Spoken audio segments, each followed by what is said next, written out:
तो स्टार्ट करते हैं हम लोग अपने लॉजिक गेट से। तो बेसिकली 3 तरीके के लॉजिक गेट्स होते हैं, basic gates, universal gates and special purpose gate और अरिथमेटिक गेट। ठीक है, सबसे पहले हम लोग स्टार्ट करते हैं बेसिक गेट से। ओके, तो गेट्स का यूज क्या होता है? गेट्स हम लोग यूज करते हैं जो भी हमारा इनपुट सिग्नल आ रहा है, जो भी हमारा इनपुट डिजिटल सिग्नल आ रहा है, उसमें कुछ लॉजिक लगाने के लिए। ठीक है, तो पहला है हम लोग का and gate, and basic gate. तो अच्छा, इसको अब इंग्लिश के एंड से समझो। हम लोग एंड कब यूज करते हैं?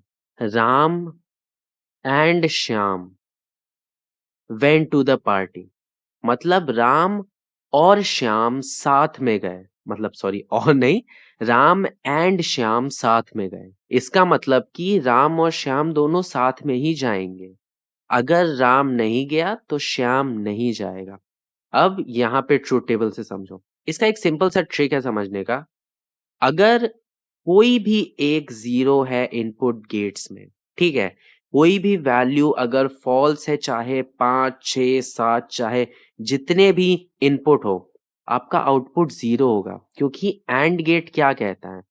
एंड गेट कहता है कि सारी वैल्यूज ट्रू होनी चाहिए। इसका आप बहुत सिंपल सा एक एक्सपेरिमेंट भी कर सकते हो। इसमें हम लोग स्विचेस लगा के एक्सपेरिमेंट करते हैं। शायद मैंने क्लास 10th में या कभी तो मैंने इससे रिलेटेड कुछ प्रोजेक्ट बनाया था। मैं कोई वीडियो आपको नीचे दे दूंगा जहाँ पे स्विचेस की मदद से लॉजिक गेट बनाया हो। थोड़ा सा आपके लिए भी इंटरेस्टिंग हो जाएगा। मेरा वीडियो नहीं होगा, बट थोड़ा सा वहाँ पे आपको हो सकता है इंटरेस्टिंग वे में समझ में आए। बट यहाँ पे लॉजिक मेन ये समझो कि एंड गेट का मतलब होता है कि सारे इनपुट ट्रू होने चाहिए, या फिर सारे इनपुट 1 होने चाहिए, तभी हमारा आउटपुट 1 होगा या फिर ट्रू होगा। जैसा कि आप यहाँ पे देखो, यहाँ पे हम लोग 3 इनपुट का ले रहे हैं, है ना? एक सेकेंड, यहाँ पे हम लोग 3 इनपुट का ले रहे हैं। तो देखो, तीनों इनपुट 1 है, इसलिए हम लोग का आउटपुट 1 है। अगर कोई भी इनपुट 0 हुआ, देखो यहाँ पे 0 है, 0 हो गया। यहाँ पे ये 0 है ना? तो ये 0 हो गया। यहाँ पे ये दोनों 0 हैं, तो 0 हो जाएगा। ठीक है, अभी बस ये आप माइंड में रखो, बाकी सब चीजें भूल जाओ। बस ये माइंड में रखो कि अगर कोई भी इनपुट इसका 0 है, तो एंड गेट का, ठीक है, एंड गेट का आउटपुट आपका 0 होगा। इसका सिंबल हम लोग कुछ इस तरीके से बनाते हैं, समवॉट डी होता है, एंड इसमें मल्टीपल इनपुट्स जा सकते हैं, एंड बस एक आउटपुट निकलता है। ओके, तो ये था हमारा एंड गेट। अब चलते हैं हम लोग और गेट में। तो राम और श्याम, राम या फिर श्याम गए एक पार्टी में। इसका मतलब कि देखो, राम भी जा सकता है और श्याम भी जा सकता है। तो इसमें क्या होगा? इसका जस्ट ऑपोजिट।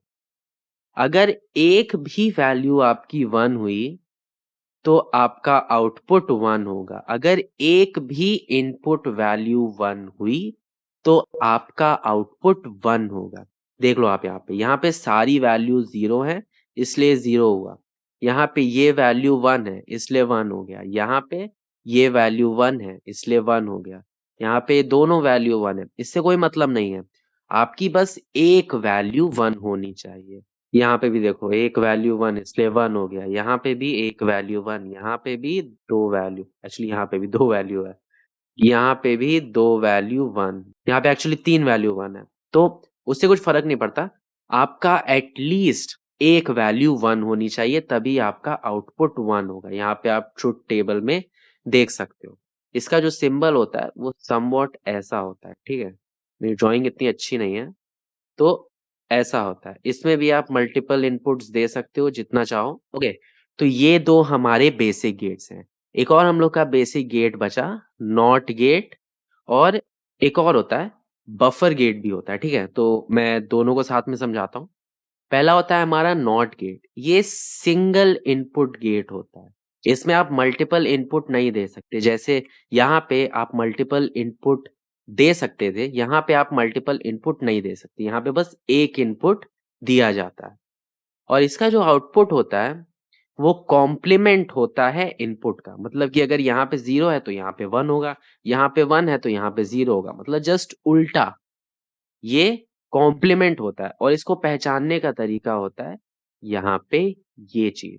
यूजुअली ये सिंबल यूज़ करते हैं, बट कहीं भी आपको ऐसे अगर गोला मिल जाए, तो मतलब कि वो नॉट गेट है। ओके, अब नॉट गेट को हम लोग इन्वर्टर भी कहते हैं क्योंकि वो आपके इनपुट को इन्वर्ट कर देता है, उल्टा कर देता है ना? और जो दूसरा गेट हम लोग का यहाँ पे है, ये पूछता बहुत कम है, इसको हम लोग बोलते हैं बफर गेट।